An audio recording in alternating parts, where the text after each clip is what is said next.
नमस्कार ओडिशावासी शुभ सकाळ आज रही देश विदेश राज्यर 20टी गुरुत्वपूर्ण खबर तेज खबर देखा पूर्व आपंकर भल पाइबा स्वरूप भिडियो गोटे लाइक करी कमेंट रे जिलार ना लिखि दिंतु कौन रही खबर चलता नजर पकाइबा।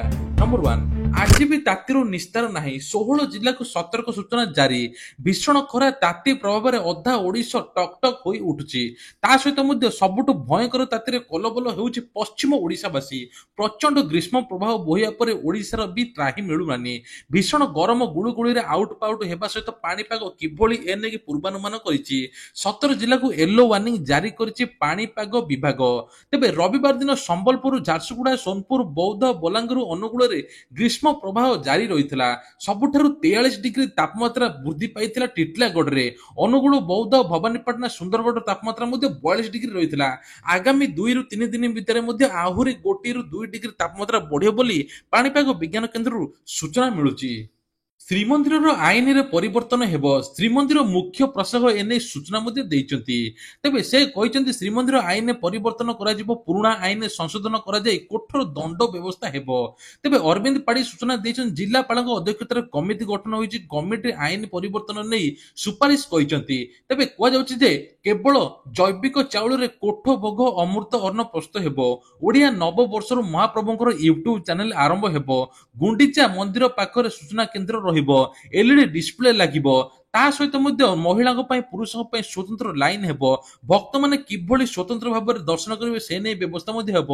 रत्नभंडार 5टी बीम संपूर्ण दुर्बल हो जाता भीतर और बाहर रत्नभंडार संजोग करुवा बीम नष्ट होता मरामती कार्य हेब अक्षय तृतीया पूर्व रत्नभंडार मरामती सारिबा लक्ष्य नहीं पृथ्वीराज हरिचंदन ता सहित महाप्रभुଙ୍କର भीतर फटो भाइराल रोकवा पदक्षेप कौन प्रकार आईन जदि विरोध हेबे तांको ऊपर दृढ़ कार्यानुष्ठान नियाजियो बोली एपटे श्रीमंदिर मुख्य प्रशासक अरविंद पाड़ी सूचना देइचंती। विधानसभा रे मुख्यमंत्री विवृत्ति आम पाई कर्म हेउछि एकमात्र मानदंड आमे केते दिन हेलानी सरकार आसीचु केते दिन रहिबु ताहा आम पाई महत्व रखे नाही आमर गोटे लक्ष्य जेतिकी समय मिलुछि आमे केवल ओडिशावासी पाई सेवा करिबु ओडिशावासी को विकास राजपथ रे दौड़ेबा पछे सरकार को बजेट आनिचंती 2036 मसिया सुधा ओडिशा को समृद्ध ओडिशा रे परिणत करिया पे बजेट आनिचु चाष नाही तो चाषी नाही तो मानव समाज नाही आम पाई चाषी हेउछि स्वयं अन्नदाता चाषी को विकास आमर लक्ष्य आम सरकार प्रथम काम चाषी को सशक्त करबा एवं पूर्व सरकार एने विधानसभा रे संकल्प करथिले मध्य चाषी को धान क्विंटाल पिछा 2930 टंका करबा से माने करि परिले नाही आमे आसु आसु सब किछि चाषी माने पे व्यवस्था मध्य करूछु तेणु कुहा जाउछि जे एथरो चाषी मानक नै आउरी नूतन योजना आणुचंती मुख्यमंत्री एथरो बस रे ओभरलोडिंग हेई जाई परिबे नाही जदी गले जोरीमाना देबाकू पड़िबो समग्र राज्य रे गरम गुळुगुळी रे सिजुछि कुहा जाउछि जे सकाळ 9 रे घरु बाहरिबा मध्य मुश्किल होई पडुछि सेपटे एही मार्गदर्शिता अनुसार समस्त बस रे रहिबो पानीय जल व्यवस्था बरफ पैक सहित प्राथमिक चिकित्सा किट मध्य रहिबो ओआरएस मध्य बस रे रखा जिवो बस स्टॉप रे पर्याप्त विश्राम जोगाई दिया जिवो जदि कोनोसी बस ड्राइवर अधिक यात्री नेले तांको विरुद्ध रे दृढ़ कार्यानुष्ठान निया जिवो यात्री पई राजपथ रे कियोस्क स्थापन करा जिवो ओभरलोडिंग छात्र रे यात्रा कले जोरिमाना आदाय हेबो खरा पाई आरटीओ ऑफिस रे 24 घंटा कंट्रोल रूम मध्य खोलिबो वार्धक्य भत्ता पाई मां को कांधरे बोही आनिले ऑफिसर तेबे कुआ जाउछि जे ऑफिस को आनिले मां को कांधरे बोईकी चम धुडु धुडु होई गलानी बयस 80 वर्ष टपिलानी किंतु एपर्यंत वार्धक्य भत्ता पाई नांती पुओ मां दुई जण बुलुचंती ऑफिस ऑफिस सेपटे पूर्व अभियोग होइतिले मध्ये समाधान होई परनी शेषरे चाली न परथ जोग पुओ आज टेकी टेकी मां को आनिछि कामाख्या नगर उपजिल्लापाल निकटको अभियोग करिया पई 100% भिन्नक्षम कारण चलिबाकू सक्षम हो नाही ता सहित मध्ये बयस 80 हेलानी किंतु वार्धक्य भत्ता मिलु नाही सेपटे सरकार तरफ 1200 टंका भत्ता पाउथा बेले एपर्यंत 3500 होई नाही जहा से जिलापाल को मध्ये निजर अभियोग जणाइचंती एपटे मध्ये सरकार भत्ता टंका को नै बड़ अपडेट दैचंती भत्ता टंका समस्त को मिलिबो 80 वर्षर ऊर्ध्व हिताधिकारी दिव्यांग कुष्ठरोगी मानको एवं 3500 मिलिबो सेटा मध्ये वेरिफिकेशन चलछि तुरंत समस्त को 3500 मिलिबो आ 60 वर्षर ऊर्ध्व हिताधिकारी 3000 टंका मिलिबो बोली सूचना मिलुछि। शंख भवन रे बीजेडी पक्षरु इतपर पार्टी मुख्य अतिथि भाबे बीजेडी सभापति नवीन पटनायक जोग देले तेबे कुहा जाउछि सबुठार बड़ कथा हला जे एबे ଶଙ୍ଖ ଭବନରେ ବିଜେଡି ପକ୍ଷରୁ ଆୟୋଜିତ ହୋଇଛି ଇତପର ପାର୍ଟି। ବିଜେଡିର ସଂଖ୍ୟା ଲଘୁ ତରଫରୁ ଆୟୋଜିତ କାର୍ଯ୍ୟକ୍ରମରେ ସାଂସଦ ମୁନା ଖାନ୍ ଏହି କାର୍ଯ୍ୟକ୍ରମରେ ସଭାପତିତ୍ୱ ଗ୍ରହଣ କରିଛନ୍ତି। ଆଜି ରମଜାନ ମାସ ଶେଷ ହୋଇଥିବାରୁ ରୋଜା ଭାଙ୍ଗିବା ସହିତ ଇତପର ପାର୍ଟିରେ ସାମିଲ ହୋଇଥିଲେ ଶହ ଶହ ସଂଖ୍ୟା ଲଘୁ। ଭାଇଚାରା ଭିତରେ ଏହି କାର୍ଯ୍ୟକ୍ରମ ସବୁ ଧର୍ମର ଲୋକେ ଇତପର ସହିତ ପାର୍ଟିରେ ସାମିଲ ହୋଇଥିଲେ। ଏଥିରେ ମୁଖ୍ୟ ଅତିଥି ଭାବେ ବିଜେଡି ସଭାପତି ନବୀନ ପଟ୍ଟନାୟକ ଯୋଗଦେଇ ରମଜାନର ମୁସଲିମ ଭାଇ ଏବଂ ଭଉଣୀମାନଙ୍କୁ ସ୍ୱାଗତ ଜଣାଇଥିଲେ। ଇଦ୍ ମୁବାରକ ମଧ୍ୟ ଜଣାଇଥିଲେ।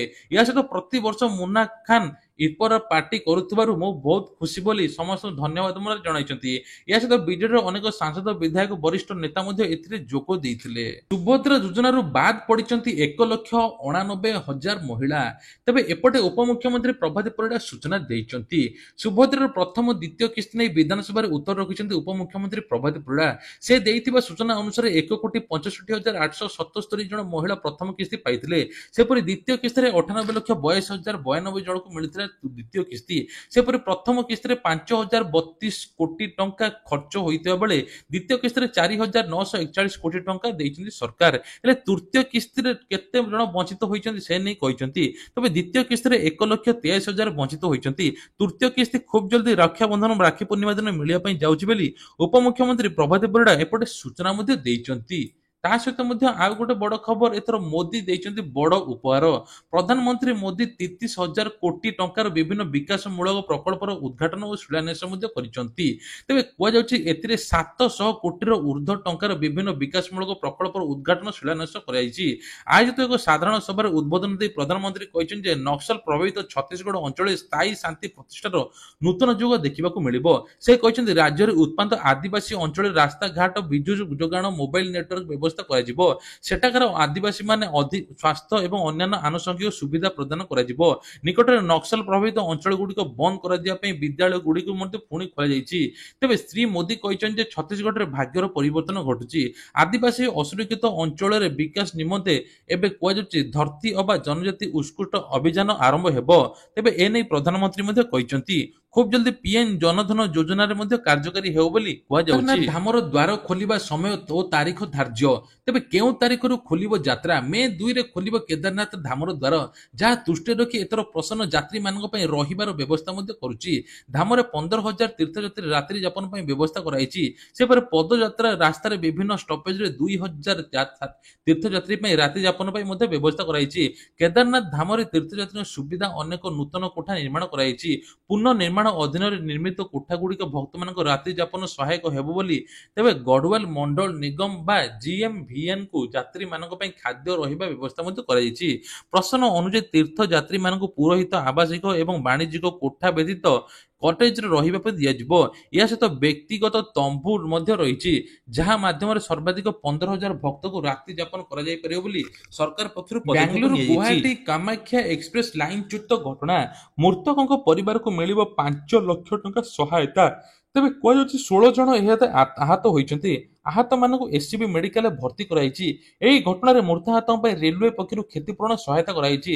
ମୃତକଙ୍କ ପରିବାରକୁ 5 ଲକ୍ଷ ଟଙ୍କା, ଆହତ ପରିବାରକୁ 50,000 ଟଙ୍କା ସହାୟତା ଦିଆଯିବ ବୋଲି ରେଲୱେ ଘୋଷଣା କରିଛି।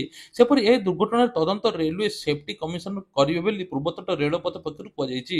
କଟକ ମଙ୍ଗୁଳି ଚୌଦ୍ୱାର ନିର୍ଗୁଣ୍ଡି ଅଞ୍ଚଳରେ ବାଙ୍ଗାଲୁରୁ ଗୁଆହାଟୀ କାମାକ୍ଷା ଏକ୍ସପ୍ରେସ ଲାଇନ ଚ୍ୟୁତ ହୋଇଥିଲା। ଫଳରେ ଧାରଣାରେ 11ଟି ବଗି ଖସି ପଡ଼ିଥିଲା। ଦୁର୍ଘଟଣା ହେବା ଫଳରେ ଟ୍ରେନ ଯାତ୍ରୀମାନେ ଡରି ଯାଇଥିଲେ। ସେମାନଙ୍କ ମଧ୍ୟରୁ ଜଣେ ଯାତ୍ରୀଙ୍କର ମୃତ୍ୟୁ ଘଟିଛି। ମୃତ ଯାତ୍ରୀ ଜଣକ ପଶ୍ଚିମବଙ୍ଗର ଶୁଭଙ୍କର ରାୟ। ସେହିପରି 16 ଜଣଙ୍କ ଆହତ ଉଦ୍ଧାର କରାଯାଇ ଏସସିବିରେ ମଧ୍ୟ ଭର୍ତ୍ତି କରାଯାଇଛି। ସୀମାନ୍ତରେ ମାଓବାଦୀଙ୍କୁ ଘାରିଛି ଏନକାଉଣ୍ଟର ଭୟ। 50 ମାଓବାଦୀ କଲେଣି ଆତ୍ମସମର୍ପଣ। ମାଲକାନଗିରି ଛତିଶଗଡ଼ ସୀମାନ୍ତରେ ମାଓବାଦୀଙ୍କୁ ଘାରିଛି ଏନକାଉଣ୍ଟର ଭୟ। 68 ଲକ୍ଷ ଇନାମୀ 14 ମାଓବାଦୀ, ମୋଟ 50 ମାଓବାଦୀ କରିଛନ୍ତି ଆତ୍ମସମର୍ପଣ। ତେବେ ମାଲକାନଗିରି ସୀମାନ୍ତ ଛତିଶଗଡ଼ ରାଜ୍ୟରେ ବିଜାପୁର ଜିଲ୍ଲାରେ ନକ୍ସଲବାଦ ବିରୋଧରେ ସୁରକ୍ଷା ବାହିନୀକୁ ବଡ଼ ସଫଳତା ମିଳିଛି। 68 ଲକ୍ଷ ଟଙ୍କାର ପୁରସ୍କାର ରାଶି ଥିବା ବେଳେ 14 ଜଣ ମାଓବାଦୀ ସମେତ 50 ଜଣ ମାଓବାଦୀ ପୋଲିସ ଅଧୀକ୍ଷକ ଜିତେନ୍ଦ୍ର ଯାଦବ ସମ୍ମୁଖରେ ଆତ୍ମସମର୍ପଣ କରିଛନ୍ତି। ଛତିଶଗଡ଼ରେ ମାଓ ସଂଗଠନର ନିଜର ସ୍ଥିତି ବଜାୟ ରଖିବା ପାଇଁ ସଂଗ୍ରାମ କରୁଥିବା ନୀତି ପ୍ରତିଦିନ ମାଓବାଦୀ ଯବାନଙ୍କ ଗୁଳିରେ ମୃତ୍ୟୁବରଣ କରୁଛନ୍ତି। ଏପରି ସ୍ଥିତିରେ ଶତାଧିକ ମାଓବାଦୀ ଆତ୍ମସମର୍ପଣ କରିବାକୁ ଇଚ୍ଛା ପ୍ରକାଶ କରିଛନ୍ତି। ଏହି କ୍ରମରେ 50 ଜଣ ମାଓବାଦୀ ପୋଲିସ ନିକଟରେ ଆତ୍ମସମର୍ପଣ କରିଛନ୍ତି। ଏହି ମାଓବାଦୀମାନେ ମାଓ ସଂଗଠନର PLGA ବାଟାଲିୟନ ନମ୍ବର 1 ରେ ବୋଲି ଜଣାପଡ଼ିଛି। ସୁରକ୍ଷା ବାହିନୀର ନିରନ୍ତର ଅପରେସନ ପୋଲିସର ମଧ୍ୟ ବଡ଼ ସଫଳତା ମିଳିଛି ବୋଲି କୁହାଯାଉଛି। କେନ୍ଦୁଝର ଜିଲ୍ଲା ସ୍ତରୀୟ ଅନ୍ତର୍ଗୃହ ଯୋଜନା ଶୁଭାରମ୍ଭ କଲେ ମୁଖ୍ୟମନ୍ତ୍ରୀ। 273 ହିତାଧିକାରୀଙ୍କୁ ମିଳିଲା ଅନ୍ତର୍ଦୟ ଗୃହ ଯୋଜନା। ତେବେ କୁହାଯାଉଛି ଏହି ଅନ୍ତର୍ଦୟ ଗୃହରେ 1,20,000 ଟଙ୍କା ମିଳୁଛି। ଗୃହ ଶେଷ ହୋଇପାରିଲା ପରେ ନିର୍ଦ୍ଧାରିତ ସମୟରେ 20,000 ଟଙ୍କା ମଧ୍ୟ ଏକ୍ସଟ୍ରା ବୋନସ୍ ଆକାରରେ ଦିଆଯିବ। ଏନେଇକି ମଧ୍ୟ କଳାହାଣ୍ଡି ଜିଲ୍ଲାରେ ମୁଖ୍ୟମନ୍ତ୍ରୀ ଘୋଷଣା ମଧ୍ୟ କରିଛନ୍ତି। ତା ସହିତ ମଧ୍ୟ କେଉଁଝର SME ଖେଳ ପଡ଼ିଆଠାରେ ସଦର ବ୍ଲକ ପ୍ରଶାସନ ଜିଲ୍ଲା ପ୍ରଶାସନ ପକ୍ଷରୁ ଜିଲ୍ଲାସ୍ତରୀୟ ଅନ୍ତର୍ଦୟ ଗୃହ ଯୋଜନା ଶୁଭାରମ୍ଭ ହୋଇଛି। ତା ସହିତ ମଧ୍ୟ ଏଥର ମୁଖ୍ୟମନ୍ତ୍ରୀ କହିଛନ୍ତି ଯେ ପ୍ରତ୍ୟେକ ପରିବାରକୁ ଘର ମିଳିବ, କିନ୍ତୁ କେଉଁମାନଙ୍କୁ ମିଳିବ? ଯେଉଁମାନେ ଯୋଗ୍ୟ, ଯେଉଁମାନଙ୍କ ଘର ଖଣ୍ଡେ ନାହିଁ, ଯେଉଁମାନଙ୍କର ପ୍ରାକୃତିକ ବିପର୍ଯ୍ୟୟ ନଷ୍ଟ ହୋଇଯାଇଛି, ଯେଉଁମାନେ ହାତୀ ନଷ୍ଟ କରିଦେଇଛି ବା ଯେଉଁମାନଙ୍କର ସ୍ଥାନାନ୍ତର ହୋଇଛି ସରକାରୀ କୌଣସି କାମରୁ, ତାଙ୍କୁ ଅନ୍ତର୍ଦୟ ଗୃହ ଯୋଜନାରେ ସାମିଲ କରିବାକୁ ପଡ଼ିବ ଆଉ ସେମାନେ ଟଙ୍କା ପାଇବେ। କଟକ ବାଲିଯାତ୍ରାକୁ ୟୁନେସ୍କୋ ବିଶ୍ୱ ମାନ୍ୟତା ପ୍ରକ୍ରିୟା ପାଦେ ଆଗେଇଲା। କେନ୍ଦ୍ରକୁ ପଠାଗଲା ଦଲିଲ ଦସ୍ତାବିଜ। ତେବେ କୁହାଯାଉଛି କଟକ ବାଲିଯାତ୍ରାକୁ ଏଥର ବିଶ୍ୱ ୟୁନେସ୍କୋ ଐତିହ୍ୟ ମାନ୍ୟତା ଦିଆଯିବ। ଦୀର୍ଘଦିନ ଧରି ୟୁନେସ୍କୋ ମାନ୍ୟତା ପାଇଁ ହୋଇ ଆସୁଥିବା ଦାବିକୁ ସାକାର କରିବା ପାଇଁ ଲାଗିଛନ୍ତି ରାଜ୍ୟ ସରକାର। ତେବେ ଜିଲ୍ଲା ପ୍ରଶାସନ ପକ୍ଷରୁ ପ୍ରସ୍ତୁତ କରାଯାଇଥିବା ଏ ସମ୍ପର୍କରେ ସମସ୍ତ ଦଲିଲ ଦସ୍ତାବିଜକୁ ରାଜ୍ୟ ସଂସ୍କୃତି ବିଭାଗ ପକ୍ଷରୁ କେନ୍ଦ୍ର ସଂସ୍କୃତି ମନ୍ତ୍ରାଳୟକୁ ମଧ୍ୟ ପଠାଯାଇଛି। ଆଉ ଖୁବ୍ ଜଲ୍ଦି ୟୁନେସ୍କୋ ମାନ୍ୟତା ମିଳିବ ବୋଲି ସମସ୍ତେ ଆଶା ମଧ୍ୟ କରୁଛନ୍ତି।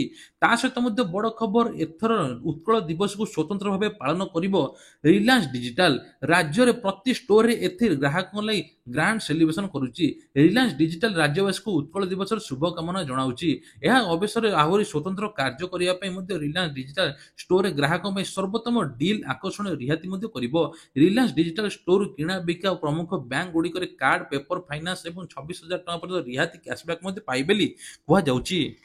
ପଲ୍ଲିଶ୍ରୀ ମେଳା ଉଦ୍ଯାପିତ, 1,31,00,000ର କାରବାର। ତେବେ କନ୍ଧମାଳ ଷ୍ଟାଡିୟମରେ ଜିଲ୍ଲା ପ୍ରଶାସନ ଏବଂ ORMS ପକ୍ଷରୁ ସପ୍ତାହ ବ୍ୟାପୀ ଚାଲିଥିବା ପଲ୍ଲିଶ୍ରୀ ମେଳା ଉଦ୍ଯାପିତ ହୋଇଛି। ମେଳାରେ 205ଟି ଷ୍ଟଲ ହୋଇଥିବା ବେଳେ ରାଜ୍ୟରେ 30ଟି ଜିଲ୍ଲାର ସ୍ୱୟଂ ସହାୟକ ଗୋଷ୍ଠୀ, ଉତ୍ପାଦକ ଗୋଷ୍ଠୀ, କମ୍ପାନୀ ସମେତ ରାଜ୍ୟ ବାହାର ଆସାମ, ମଣିପୁର, ପଞ୍ଜାବ, ବିହାର, ଗୁଜରାଟ, ମଧ୍ୟପ୍ରଦେଶ, ଛତିଶଗଡ଼ର କାରିଗରମାନେ ଅଂଶଗ୍ରହଣ କରିଥିଲେ। ସବୁଠାରୁ ବଡ଼ କଥା ହେଉଛି ଯେ ମହିଳାମାନଙ୍କୁ ଲକ୍ଷପତି ଦିଦି ଯୋଜନାରେ ସରକାର ବିଭିନ୍ନ ପ୍ରକାର କାର୍ଯ୍ୟକ୍ରମ ମଧ୍ୟ କରୁଛନ୍ତି। ଏହି ସ୍ୱୟଂ ସହାୟକ ଗୋଷ୍ଠୀ ମଧ୍ୟ ଲକ୍ଷପତି ଦିଦିରେ ସାମିଲ ମଧ୍ୟ ଅଛନ୍ତି। ଏପର୍ଯ୍ୟନ୍ତ ପାଖାପାଖି 8 ଲକ୍ଷ ମହିଳା ଲକ୍ଷପତି ଦିଦି ହୋଇସାରିଛନ୍ତି। ଯୁକ୍ତ 2 ମୂଲ୍ୟାଙ୍କନ 2ରୁ ଆରମ୍ଭ। ତେବେ କୁହାଯାଉଛି ଯେ ଏଥର ଗଞ୍ଜାମରେ 5ଟି କେନ୍ଦ୍ର। ଫେବୃଆରୀ 18ରୁ ଆରମ୍ଭ ହୋଇଥିବା ଉଚ୍ଚ ମାଧ୍ୟମିକ ପରୀକ୍ଷା 27ରେ ସରିଥିଲା।